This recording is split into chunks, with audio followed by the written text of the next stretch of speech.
తెలుగు రాష్ట్రాల మధ్య జల వివాదం సృష్టించి లబ్ధి పొందడానికి కేసీఆర్ ప్రయత్నిస్తున్నారని తెలంగాణ సీఎం రేవంత్ మండిపడ్డారు. బీఆర్ఎస్ ను బతికించుకునేందుకు మళ్లీ నీళ్లు సెంటిమెంట్ ను వాడుకుంటున్నారని విమర్శించారు. గతంలో కేసీఆర్ పెట్టిన సంతకమే ఏపీకి అడ్వాంటేజ్ గా మారిందన్నారు.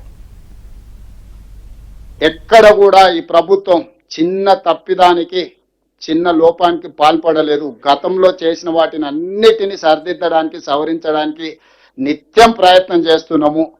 ఇదే చేసిన ఉంటే ఉత్తమ్ కుమార్ రెడ్డి గారు 5-6 సార్లు ఈ చదువు చదివితే 5-6 సార్లు ఐఏఎస్ అయి ఉండేటోడు. పిహెచ్డి కూడా ఇవ్వచ్చు, డాక్టరేట్ కూడా ఇవ్వచ్చు. ఇప్పుడు ఈ స్టడీస్ కి అంత డీటెయిల్ అండ్ డెప్త్ ఎనాలిసిస్ ఒక పేపర్ 4 లైన్లు జమ చేయడానికి ఎన్ని పేపర్లు చదవాల్సి వస్తుందో అట్లాంటి సిచ్యువేషన్ ఉన్నది. కాబట్టి ఈ విషయాలన్నీ సభలో బలంగా మన వాదన వినిపిద్దాం. మంత్రులు కానీ ఎమ్మెల్యేలు కానీ ఎవ్వరు కూడా గైర్హాజరు కావద్దు. ఇది చాలా కీలకమైన సందర్భము. సభలో 100% హాజరు ఉండాలి. హాజరుతో పాటు క్రమశిక్షణ కూడా ఉండాలి. మనం ఎవరిని కించపరిచినట్టు మాట్లాడాల్సిన అవసరం లేదు. మన దగ్గర కంటెంట్ ఉంది. నువ్వు ఆ ప్రాజెక్టును 2022 వరకు డిపిఆర్ఏ తయారు చేయలే. ఎందుకు చేయలేదు?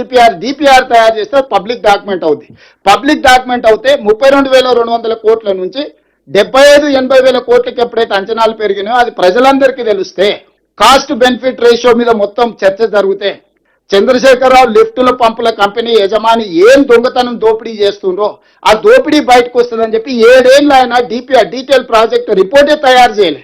20,000 కోట్లు కాంట్రాక్టర్లకు బిల్లులు ఇచ్చే వరకు చేయలేదు. 2019లో పబ్లిక్ హియరింగ్ పిలిచిండు, పబ్లిక్ హియరింగ్ చేయలే. 2020లో పబ్లిక్ హియరింగ్ పిలిచిండు, పబ్లిక్ హియరింగ్ చేయలే. ఇప్పటి వరకు ఎన్నికల్లోనే ఓడిపోతూ వచ్చిన బీఆర్ఎస్ పార్టీ మనుగడనే కష్టమవుతుందని చంద్రశేఖరరావు గారు గుర్తించి బయటకు వచ్చి మళ్ళీ జల వివాదం రేపితేనే ఇరు రాష్ట్రాల మధ్య వైషమ్యాల నేపథ్యంలో తెలంగాణ రాష్ట్ర ప్రభుత్వము రేవంత్ రెడ్డి ఆంధ్రప్రదేశ్ కు సహకరిస్తున్నాడని ఒక అపోహను కల్పించడం ద్వారా తన పార్టీని బతికించుకునే ప్రయత్నంలో భాగంగా ఒక అబద్ధాల సంఘాన్ని ఏర్పాటు చేసుకొని అబద్ధాల సంఘం ద్వారా నోరు తెరిస్తే ప్రతి పదము అబద్ధం, తూకం వేస్తే 24 క్యారెట్ అబద్ధం. చంద్రశేఖరరావు గారు, హరీష్ రావు గారు చెప్పి ఏదైనా మీరు బంగారంతో మెజర్ చేయాల్సి వస్తే 24 క్యారెట్ ఈజ్ చాలా అత్యంత నాణ్యమైన బంగారం అంటారు కదా. అట్లా 24 క్యారెట్ అబద్ధాలు చంద్రశేఖరరావు గారు, హరీష్ రావు గారు చెప్పి మన మీద అపోహలు కల్పించే ప్రయత్నం చేస్తున్నారు. చాలా చాలా చాలా కరెక్ట్ గా నిబద్ధతతో క్రమశిక్షణతో కూడుకున్న కార్యక్రమాలు చేపడుతున్నాము. మనం చేస్తున్నది చెప్పుకోవడంలోనే కొంత మనము గ్యాప్ ఉంది. ఆ గ్యాప్ తోనే వాళ్ళు అడ్డగోలుగా వాదించడానికి, ఎందుకంటే వాళ్ళు 25 ఏళ్ళు 2000 కోట్ల మొదలు పెట్టినప్పటి నుంచి 2025 ఏళ్ళు అయింది. 25 ఇయర్స్ మొత్తం అబద్ధాలతోనే బతికిరాలు. వాళ్ళ నోరుకి మొక్కాలి.